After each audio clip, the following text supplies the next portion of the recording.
Halo, perkenalkan nama saya Kadek Deviana dari kelas 10 Perawat. Di sini saya akan menjelaskan kerajaan-kerajaan Islam di Indonesia. 1. Sejarah Kerajaan Demak.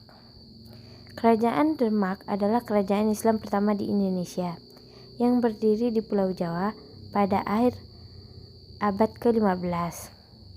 Raja pertama Kerajaan Demak adalah Raden Patah yang bergelar Sultan Alam Akbar Al-Fatah, seorang keturunan Raja Majapahit. Raden Patah berkuasa atas Kerajaan Demak sejak 1478 hingga 1518. Kerajaan Demak juga disebut Kesultanan Demak. Kesultanan Demak menjadi pusat penyebaran agama Islam dengan peran sentral Wali Songo. Periode ini adalah fase awal semakin berkembangnya ajaran Islam di Jawa. Peninggalan Kerajaan Demak. 1. Soko Tatal atau Soko Guru. Soko Tatal merupakan tiang utama penyangga kerangka atap masjid yang bersusun 3. 2. Situs kolam wudhu. 3. Mihrab atau tempat pengimaman. 4. Pintu beledek. 5. Manara. 6. Maksurah. Kerajaan Demak mengalami kemunduran karena dilanda perang saudara antara Sunan Prawoto dengan sepupunya Arya Penangsang. Sejarah Kerajaan Samudra Pasai. Kerajaan Samudra Pasai menjadi salah satu benteng pertahanan yang kuat di Nusantara. Kerajaan ini didirikan oleh pimpinan angkatan perang asal Mesir, yakni Nasimuddin Al-Kamil, dengan nama semula Kerajaan Samudra. Kerajaan Samudra disebut sebagai kerajaan Islam pertama di Indonesia. Masa kejayaan Samudra Pasai terjadi pada kepemimpinan Sultan Al-Malik Zahir II. Dalam kepemimpinannya, wilayah Samudra Pasai menjadi pusat perdagangan sehingga banyak saudara dari penjuru dunia seperti India, Siam, Arab hingga Cina datang untuk berniaga ke Pasai. Raja terkenal dari kerajaan Samudra Pasai adalah Sultan Malik As-Saleh dan Sultan Zain Al-Abidin Malik As-Zahir. Sultan Malik As-Saleh dikenal karena ia memiliki pendiri dari Kesultanan Samudra Pasai tersebut. Runtuhnya Samudra Pasai. Samudra Pasai runtuh karena diserang Portugis. Lama-kelamaan Portugis menguasai sebagian besar wilayah Samudra Pasai yang menandai runtuhnya kerajaan. Wilayah kerajaan Samudra Pasai yang sudah runtuh karena diserang Portugis jatuh ke tangan Kesultanan Aceh. Di bawah pemerintahan Sultan Muhammad Malik As-Zahir, kerajaan Samudra Pasai mencapai masa kejayaan.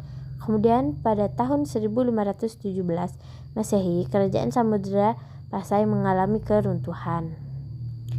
Kerajaan Samudra Pasai meninggalkan jejak berupa beberapa makam dengan batu nisan yang indah bentuknya. Salah satunya adalah makam Sultan Malik As-Saleh atau Mahrah Silu, pendiri sekaligus raja pertama kerajaan Samudra Pasai. Makam dengan angka 1297 Masehi ini diklaim sebagai batu nisan tertua yang ditemukan. Kerajaan Samudra Pasai hadir pada abad ke-13 hingga abad ke-15 Masehi di Nusantara dan berdiri pada tahun 1267 serta masa kejayaannya berakhir pada tahun 1521. 3. Kerajaan Aceh.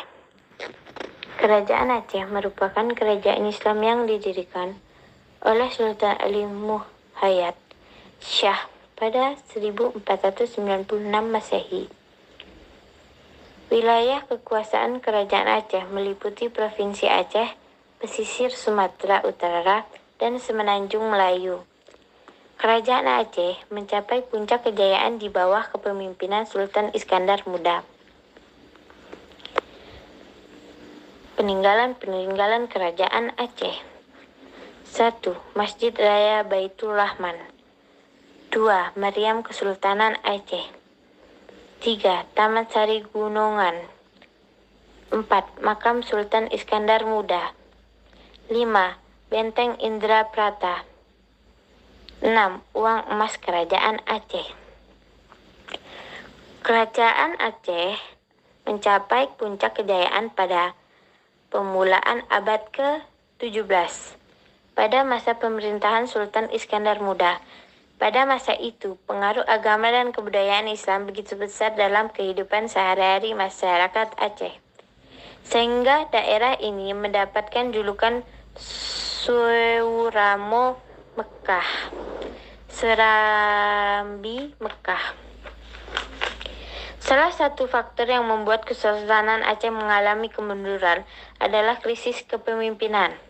Setelah meninggalnya Sultan Iskandar Muda pada 1636, Kesultanan Aceh mengalami konflik internal. Konflik tersebut terjadi hingga Sultan Mahmudiyah Shah naik tahta pada 1870. Ia memerintah hanya sebentar, yakni hingga 1874. 4. Kerajaan Malaka. Kerajaan Malaka didirikan oleh Pameswara antara tahun 1380 sampai 1403 Masehi. Parameswara adalah putra Raja Sam Agis dari Sriwijaya. Saat mendirikan kerajaan Malaka, ia masih menganut agama Hindu.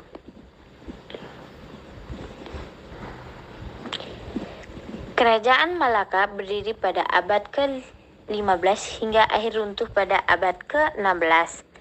Kerajaan Malaka didirikan oleh Parameswara, seorang pangeran Hindu keturunan Palembang. Perkembangan kerajaan Malaka dimulai dari berubah menjadi kesultanan. Kesultanan Malaka terus berkembang pesat.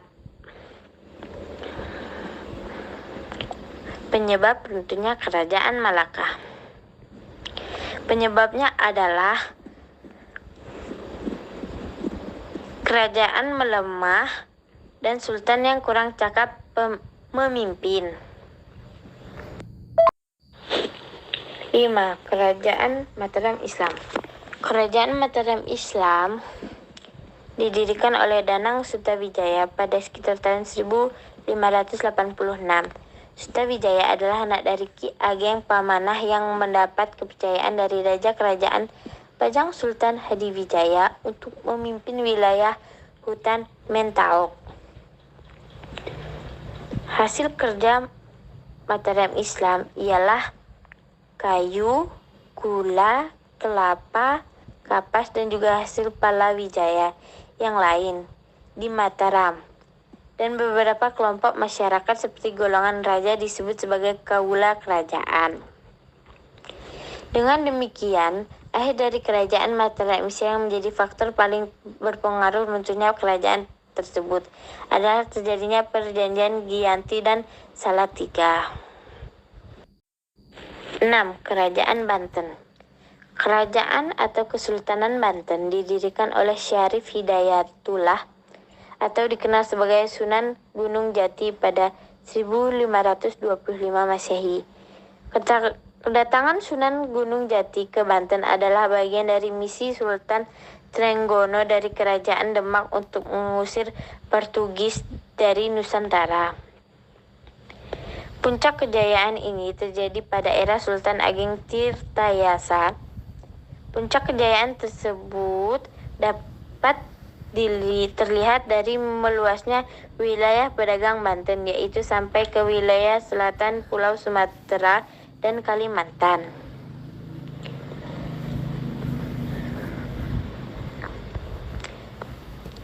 Penyebab keruntuhannya kerajaan Banten adalah karena dengan kejayaan Sultan Banten itu tidak menyenangkan VOC, sebab VOC selalu berusaha menguasai kerajaan Banten. VOC berhasil membujuk Sultan Haji hingga ia berselisih paham dengan ayahnya Sultan Ageng Tirtayasa. 7. Kerajaan Gorontalo. Kerajaan Gorontalo terletak di Sulawesi Selatan. Kerajaan ini merupakan salah satu kerajaan Islam di Indonesia. Sultan Hasanuddin adalah pemimpin kerajaan Gorontalo yang membawa kerajaan ini dari masa ke masa. Sebelum memeluk agama Islam, raja dan masyarakat Goa Talu memeluk agama animisme dan Hindu. Peninggalan-peninggalan kerajaan Goa Talu. 1. Bala Lompoa. Bala Lompoa atau yang berarti rumah besar merupakan istana yang menjadi tempat kediaman Raja Goa Talu. 2.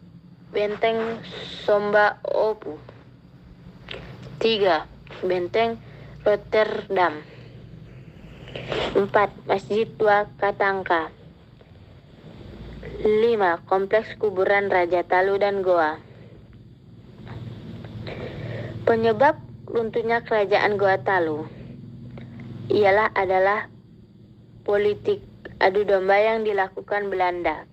Kala itu, Raja Bone yakni Arupalaka terpengaruh oleh adu domba Belanda untuk bersekutu dengan VOC, menghancurkan Makassar. Kemudian kerajaan Goa Talu mengakui kekalahannya setelah bertahun-tahun berperang. 8.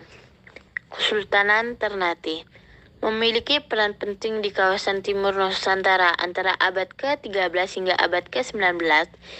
Kesultanan Ternate menikmati kegemilangan di paruh abad ke-16. Berkat perdagangan rempah-rempah dan kekuatan militernya. Peninggalan sejarah dari kerajaan Ternate. Salah satunya adalah Istana Kesultanan Ternate.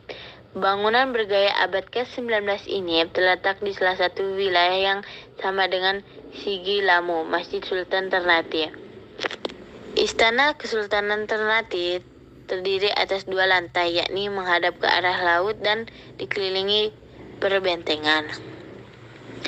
Penyebab keruntuhnya kerajaan Ternate atau Kesultanan Ternate disebabkan karena diadu domba dengan kerajaan Tidore yang dilakukan oleh bangsa asing Portugis dan Spanyol, yang bertujuan untuk memonopoli daerah penghasilan rempah-rempah tersebut.